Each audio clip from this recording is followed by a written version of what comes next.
Welcome to a new episode of Digging Up Positivity. In this episode we have a very special guest from Honduras. We have animation news, an upcoming furry indie game, and of course a whole load of charity. So let's get started. It took some digging, but 17,736 critters from Furry Weekend Atlanta earlier this year raised a whopping $150,000 for lost and found youth, an Atlanta-based non-profit that exists to end homelessness for LGBTQ youth, showing once more that the furry fandom supports their LGBTQ community wholeheartedly. Staying in the USA, near Lake Michigan, 89 fuzzbuds raised $2,474 for the Skegemog Raptor Sanctuary, a rehabilitation center dedicated to increase public awareness about wildlife ecology and environmental issues related to those big majestic raptors. Oh yes, AnthroCon, one of the longest standing furry conventions out there. This year they raised a very impressive $87,000 for Nose to Tail Cat Rescue, a 100% donation dependent no-kill cat rescue which is currently at full capacity, so all that coin is more than welcome. Every year, a lot of furs, big and small, gather together to raise money for the fight against ALS under the banner of Team Dog Bomb and Pappa Barks. This year, Pappa Barks are at it till early August, and so far they raised over $34,000. My next stream will be raising money for them as well, and I will make a doodle for people who donate on my part of the campaign or in my stream. And at Eufuria in Albany, New York, US, 764 critters raised $4,459.47 for Prism, a local LGBTQ counseling and advocacy group. It even got some very favorable coverage in the local news media, focusing on how the furry fandom is supportive of their LGBTQ causes and how Eufuria allows furries from all walks of life to thrive. It really looks Eufuria is heading for a bright future. It has been a long ride, but the wonderful fursuit made by Fuzzy Fur Creations finally has been delivered at Myrtle's place. Hello! Hi! Hey Myrtle! Hi! Hi! Hi! It's been so long. It's been a has. crazy trip. Yeah. But finally, we're here. Yes. Would you do the honor? Sure.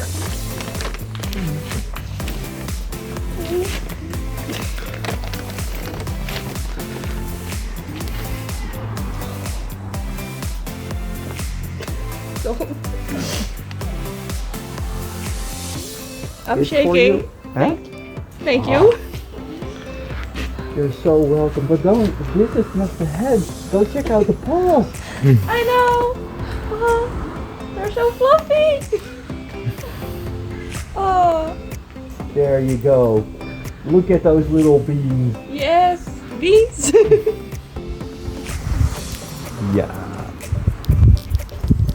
Well, Oh, amazing. on behalf of all the donators of the GoFundMe, have fun. And I Yes. hope to see you out there. Of course. I'm gonna definitely super her. Don't worry that's about amazing. that. Yes. Alright. Why don't you put it on? Oh, yes.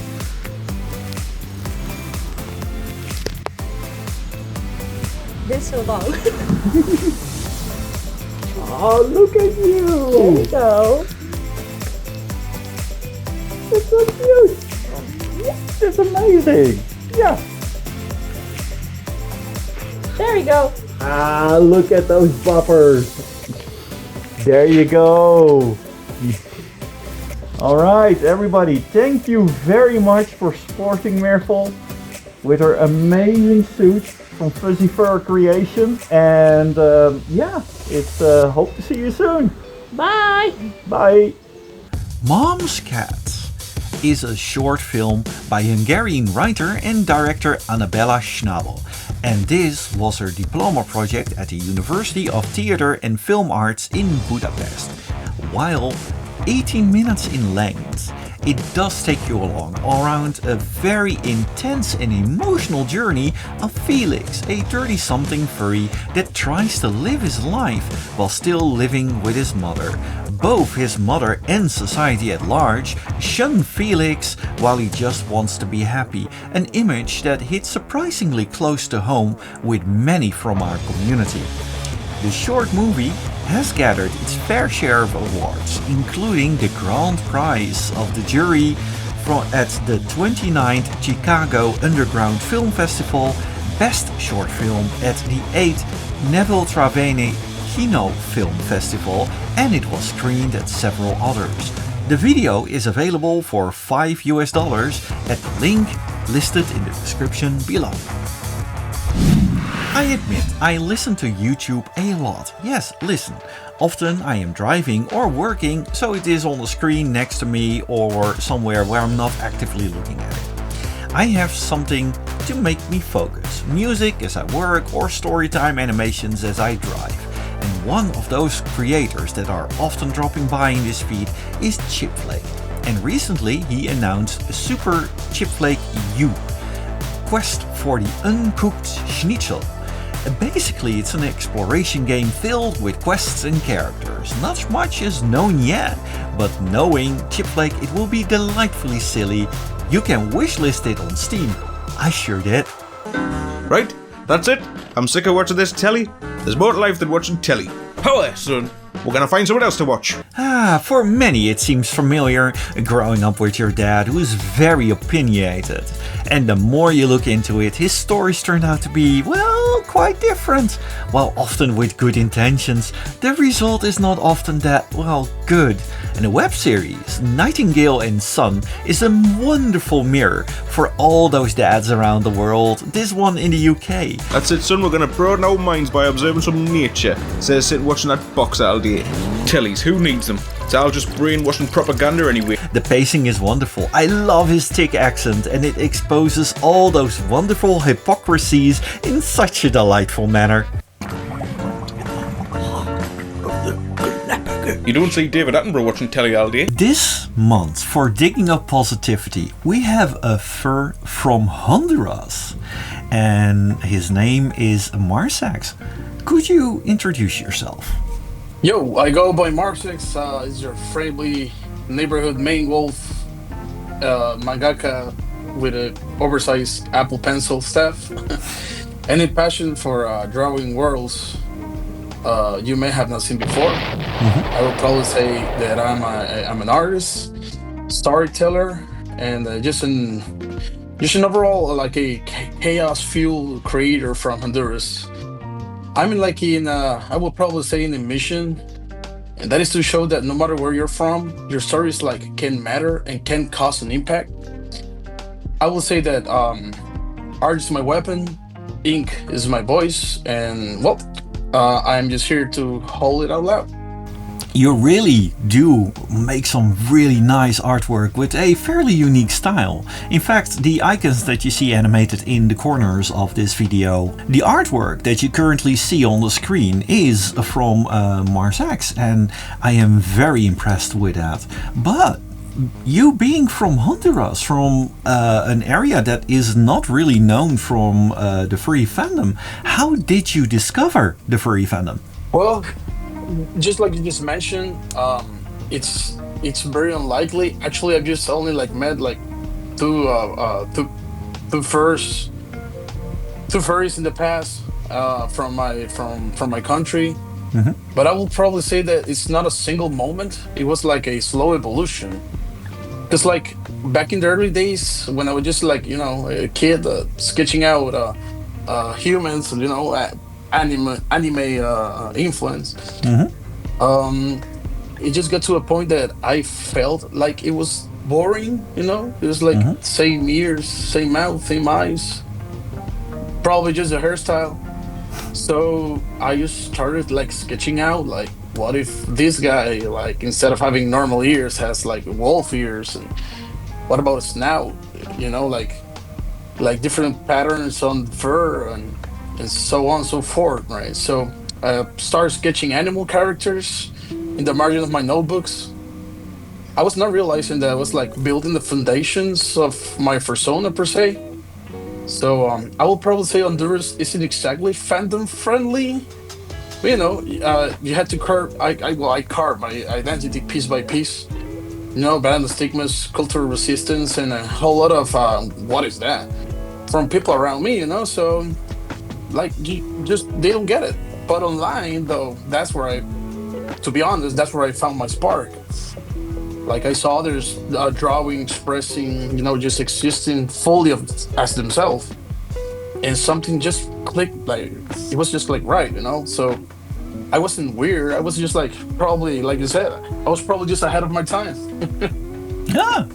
Yeah, and I have to ask, were there any influences for your art? I mean, have you seen at one point anthropomorphic art, as in cartoons like, for example, the Teenage Mutant Ninja Turtles or the Biker Mice from Mars, or any other cartoons that you saw that might have influenced your decisions? You know, from the time that I was born, I was more into a Dragon Ball fan. You know. And that's actually, there's a lot of influence from Dragon Ball in my art. You know, like the hour farming, because Dragon Ball made hour farming something. You know?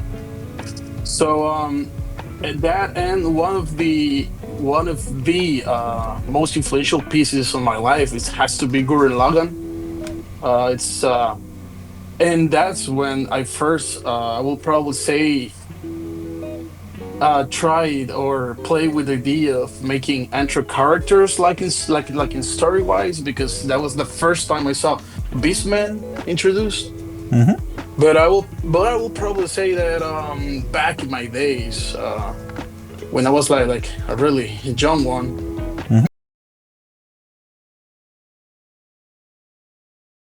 The Looney Tunes, but like they were teens. I can't remember right now the name, but it was like Looney Tunes University. I think, or was it like in school? I don't know. Can't remember right now. But I mean that's definitely the foundations. And then I play Star Fox Adventures, and that's one like this is it. Yeah, Star Fox has left a mark on many of us. It's for a friend of mine, back when the Nintendo 64 was released, I actually had it imported from the US. When I was visiting the US, I took the cartridge with me, and he was one of the first.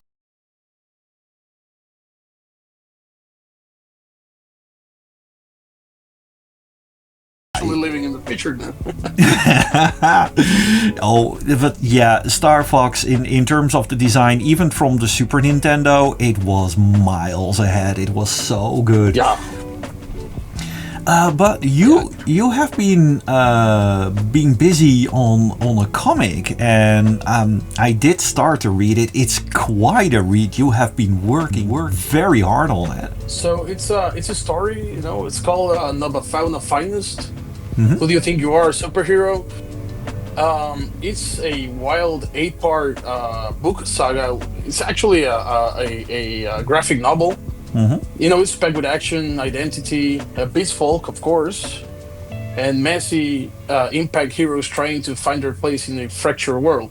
So yeah, I would probably say that this story is like my love letter to found families, to characters that claw their way through darkness, you know, like to every misfit who ever asks, am I enough? It's basically like it's a mixed high concept of a fantasy world with loud unapologetic energy, you know, like a Gurren Lagann style, with characters, you know, that scream their hearts out. And so yeah, it's about this world where there are primal forms. So the primal forms are basically the Super Saiyans of my story. So like yeah, so like every last name of each character, it's tied to a specific element. So like you tap into this specific element thanks to your bloodline. So this creates this sort of prejudice between those that have a last name, which are pure breed, and those that do not have a last name because they are mixed breeds or half breeds. So yeah, so there's a point in your life inside this story that when you turn 9 years of birth, either you develop your primal powers, or if you're a half breed, you will a mark will be born in your forehead. So that's like, yeah. So everyone that sees a mark in your forehead, you're basically outcast, and you're basically like treated like low life form, you know. So kind of like a caste system. Yeah, exactly. I mean, it was something. It was something naturally formed. It was nothing like synthetic, like made. But so the story follows these main characters. The name is Massimo Solare, which is a big gray wolf. You probably will have seen it in the cover. So this guy is an absolute war machine. You know, it's a war added to the work. He has no emotion. He's just like a carcass of what he was. And I'm not gonna spoil the story, but there's definitely the reason inside of it, you know. So, yeah. yeah. So he's just this warmonger. They're just following orders, and thinking that he's doing justice by following the military orders. And so at the end of the day, it's about what is justice, who is imparting this justice, and who decides, you know. So yeah, so it's like a conflict between ideas and the lifestyle of this main character, and those around him are also influenced. It sounds like a lot of influence is being drawn from the current world events and also from your personal experiences, isn't it? Yeah, kind of. Yeah, I'll probably say. All right. I will link the comic. I will link that in the description below. Well, it sounds like the comic is dealing with a lot of mature themes like racism, caste systems and such.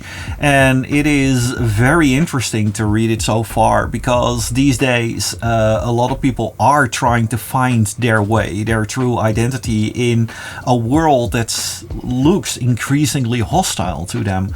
So I think that this story has a lot of major points that might have their interest. Do you have any favorite moments you had in the fandom so far? Yeah, sure. I would probably say, like honestly, the first time I was called Marcex by someone who saw my character, you know, and just like, and he got it, you know.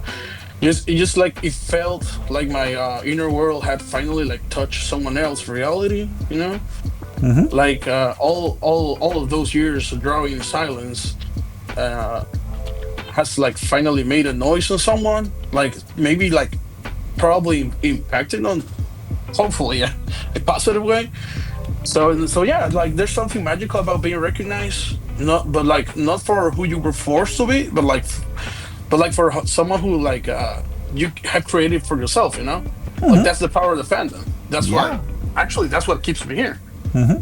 And that is the real nice part, because one of the things that I found out, if you are yourself and don't try to pretend to be someone else, eventually you will attract people that like you for what you are. And that what you described there, that's really strong, and I'm so glad that you experienced that. Well, especially for within Honduras, as you said, that there was a lot of that society there doesn't seem that open towards furries so far. Do you have any recommendations though for people who do find the fandom or who are from your area of the world that want to join the furry fandom? Oh yeah, definitely. I mean, like the best advice I would probably say someone recommend it's start messy. Stay weird. If you feel you're weird, stay weird. Don't wait for permission for anything.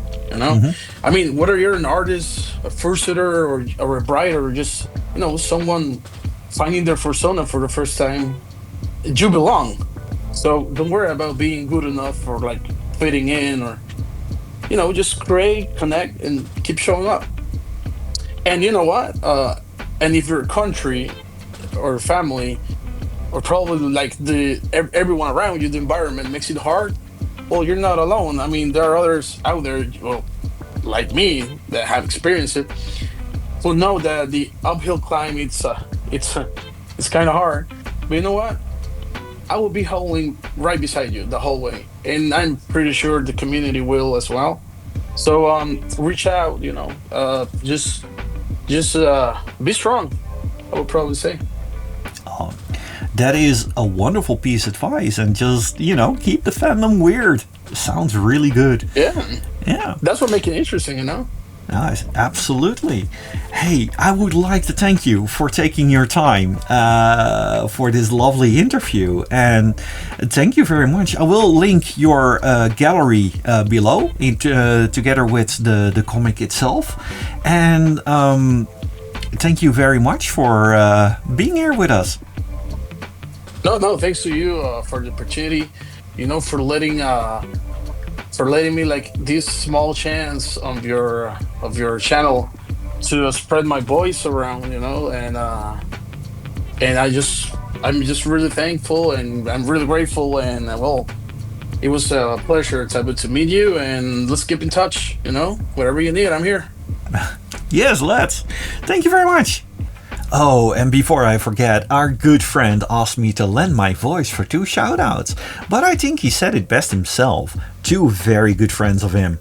One is for my friend Dark Tan Damian. He is like one of my best friends and like brainstorm guy that I debate, pitch my ideas. Like, he's the voice of my reason. And also a friend that is not in the community, but I'm gonna show him this interview, has also been like a big influence for me, and his name is Alan Lorenze, aka Pecatus. Thank you very much. You're awesome. Thank you for staying with us till the very end. If you would like to support me, a like, comment and subscribe goes a long way. But you can also check out my weekly stream every Monday on 8 p.m. Central European Time here and on Twitch.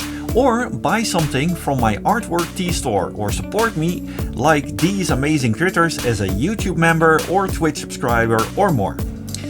We have on Subscribestar Bade de Vloef, Cosmic with a K, Taros and Manic Spectacle Cat. On YouTube channel members we have Rex the Warhorse, Lorek Burnison, Joey and Mavi, Whiffer and Longtooth. And on Patreon we have Tendru McNally, Ishnula and L Steckers. And as Twitch we have subscribers Lady Lian, Ishnula, Falconeo, Johan Starbear, Hansana Janssen, Lightninfa, Involver TV, Svex the Mischievous Fox, Ayabuin and of course Jake. A big thank you to all of you, and the next Digging Up Positivity will be on September the 6th. Hope to see you all there, and many hugs and stay awesome. Oh, easy now. We'll cut that out.